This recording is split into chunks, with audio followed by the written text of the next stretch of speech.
Assalamualaikum warahmatullahi wabarakatuh. Anak-anakku kelas 6, kita kembali lagi ke muatan pelajaran PPKN.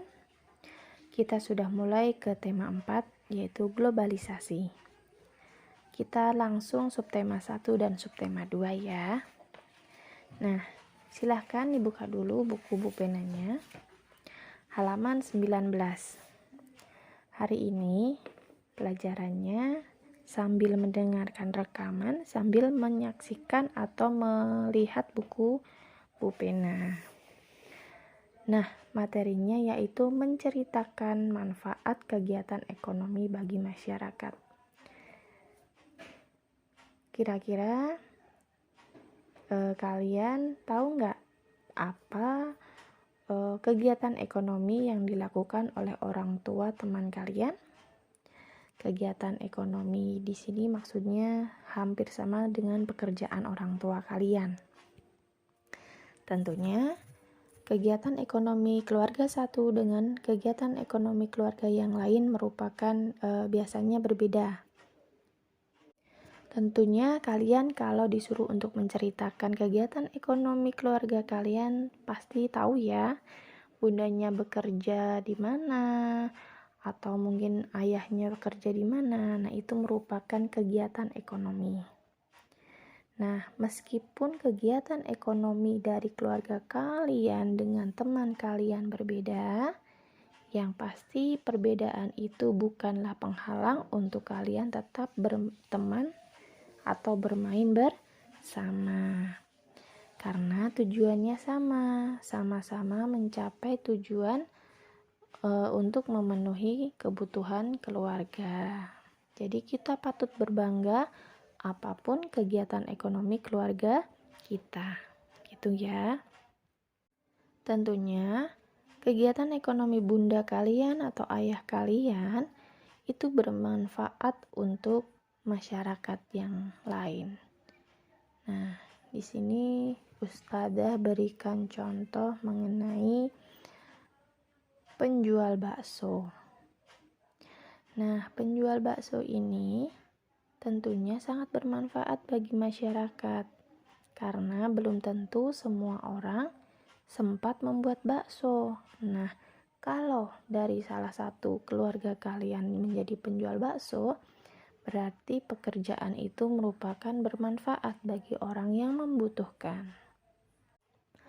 Atau ada juga yang mungkin kegiatan ekonomi yang lain seperti perawat ataupun dokter, karena tidak mungkin kita itu hidup sendiri. Nah, manusia itu merupakan makhluk sosial di mana kita tidak bisa hidup sendiri. Tanpa bantuan orang lain kita tidak akan bisa hidup gitu ya. Jadi dalam satu keluarga saja tentunya kita membutuhkan bantuan dari keluarga kita.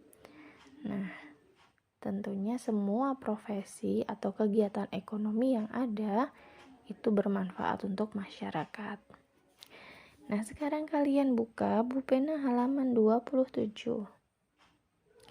Menghargai keberagaman kegiatan ekonomi. Seperti yang Ustadzah sampaikan sebelumnya, kegiatan ekonomi apapun tentunya kita harus menghargai. Nah, maksudnya di sini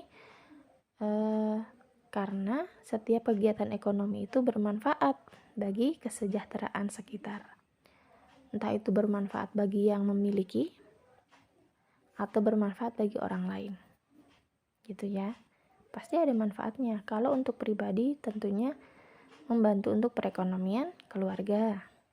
Kalau untuk orang lain yang pasti sangat bermanfaat sekali, salah satunya tadi seperti perawat ataupun penjual bakso. Keberagaman kegiatan ekonomi adalah anugerah Tuhan yang harus kita syukuri. Gak mungkin dalam satu negara ini memiliki keberagaman kegiatan ekonomi yang sama. Misalnya semua pekerja kantor. Lalu siapa yang mencukupi makanan kita? Nah, sebagai seorang petani pun, kita harus patut berbangga. Jangan sampai kita minder orang tua kita misalkan sebagai petani. Justru Karena bahan makanan pokok di Indonesia adalah beras, jadi seorang petani sangat berperan penting dalam makanan pokok. Gitu ya. Kita harus bersyukur, kita harus mensyukurinya. Wujud syukurnya bagaimana? Salah satunya saling menghargai, saling menghormati keberagaman ekonomi yang ada. Nah, sikap saling menghargai itu akan memberikan motivasi kepada setiap orang supaya melaksanakan kegiatan ekonominya dengan lebih baik. Manfaat yang kita peroleh dari sikap tersebut adalah terpenuhinya kebutuhan berbagai barang ekonomi. Nah, sama seperti ini, ada contoh nih di halaman 27. Ada yang jual buah. Nah, jual buah, jual sayur.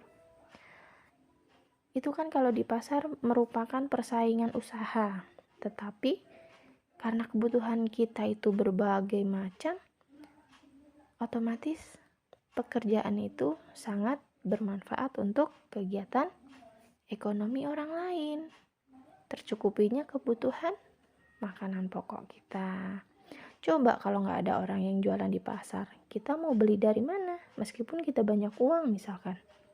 Padahal kita butuh sayuran, butuh buah-buahan, butuh beras dan sebagainya. Jadi tidak ada profesi yang tidak baik ya. Semuanya mulia. Karena kegiatan ekonomi itu sangat bermanfaat untuk masyarakat. Kemudian, anak-anak buka halaman 38. Usaha yang dilakukan dalam keberagaman kegiatan ekonomi. Keberagaman kegiatan ekonomi dapat disebabkan oleh potensi dan semangat kerja dari pemilik pelakunya. Maksudnya, banyaknya orang yang berbeda profesi, itu maksudnya keberagaman kegiatan ekonomi ya. Banyaknya profesi seseorang itu disebabkan oleh potensi dan semangat kerja keras. Potensi itu bakat yang dimiliki. Jadi, kegiatan ekonomi itu banyak sekali macamnya. Ada yang dagang, ada yang menjadi seorang perawat, ada yang guru, mungkin ada yang menjadi seorang petani. Itu semua mereka peroleh berdasarkan potensi atau bakat mereka masing-masing dan kerja kerasnya supaya perekonomian itu tumbuh. Misalkan di sini ada contoh. Seseorang memiliki bakat atau potensi menggambar sebuah pakaian. Nah, biasanya disebut dengan desainer ya.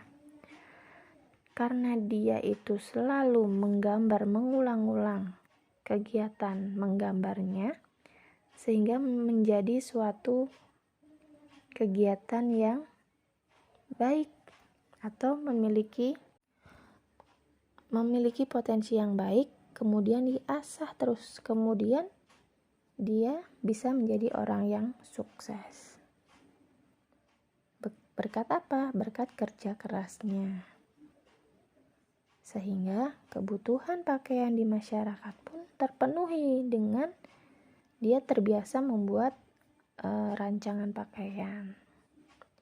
Kemudian juga ada orang yang berprofesi sebagai tukang las misalkan. Nah, coba nggak ada ya orang yang berprofesi sebagai seorang tukang las? Tentunya besi-besi yang ibaratnya kita tidak bisa membuat menjadi bentuk yang bagus juga tidak bisa dimanfaatkan. Itu ya. Jadi usaha yang dilakukan itu pasti bermanfaat bagi masyarakat. Dan kita patut untuk menghargainya. Nah, anak-anak, Ustadzah tidak akan memberikan tugas, hanya saja kalian cermati di kehidupan kalian masing-masing. Cukup bandingkan keberagaman ekonomi yang ada di lingkungan kalian. Kira-kira ada nggak yang tidak bermanfaat? Contoh, seorang pemulung saja. Itu merupakan keberagaman kegiatan ekonomi. Kira-kira bermanfaat nggak untuk masyarakat? Dibandingkan dengan mungkin orang tua kalian yang bekerja kantoran atau yang lain. Ada nggak manfaatnya? Nah, yang pasti semua pekerjaan itu mulia, ya. Pasti juga bermanfaat untuk masyarakat. Seorang pemulung tadi tentunya bermanfaat untuk masyarakat sekitar. Coba nggak ada orang yang menjadi pemulung, tentunya sampah-sampah plastik tidak akan bermanfaat kembali dan sebagainya, gitu ya. Jadi silahkan kalian amati, kalian cermati di lingkungan kalian masing-masing, ada tidak kegiatan ekonomi yang tidak bermanfaat untuk masyarakat. Hanya itu saja. Semoga bermanfaat, mudah-mudahan paham dari materi ini. Ingat, materi PKN itu hampir sama dengan kehidupan kita. Kita terapkan saja di kehidupan kita. Insya Allah tidak akan kesulitan. Ustazah akhiri, terima kasih. Wassalamualaikum warahmatullahi wabarakatuh.